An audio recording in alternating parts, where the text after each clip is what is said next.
bright up here, Jesus. I can't even see you guys out there. First of all, I just want to thank Jody for having me do this. Testing.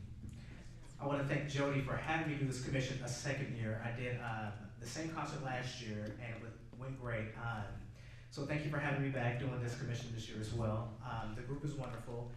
And it was a little bit different this year. Jody actually asked me, last year it was just kind of, she just said, do whatever you want. We kind of went back and forth with some ideas.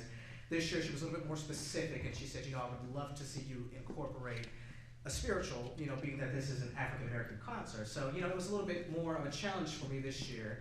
And after some research, I went through a lot of spirituals. And, I found a lot of spirituals that were very nice. But then I started thinking, what? Even though these spirituals are nice, I want to use something that everybody knows, You gotta know it. So I actually chose Swing Low just because that's obviously something probably every single one of you in this audience has heard before.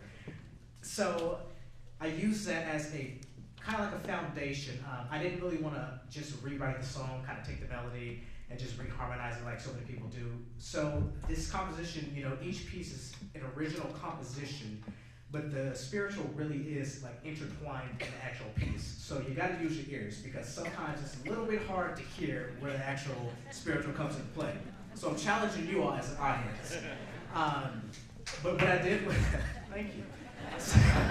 So what I did was I actually created 4 distinct movements, 4 very different musical styles that actually kind of exploit the spiritual, because the spiritual obviously is more of a gospel base, and I wanted to show that in a different light from a classical perspective. So what I did was I created 4 distinct movements.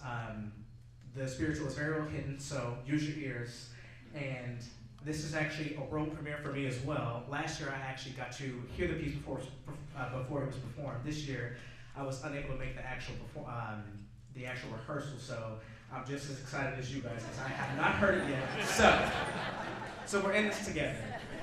But I'll let these ladies take it away, and I know you guys will do a good job. And this is Variations on an African American Spiritual.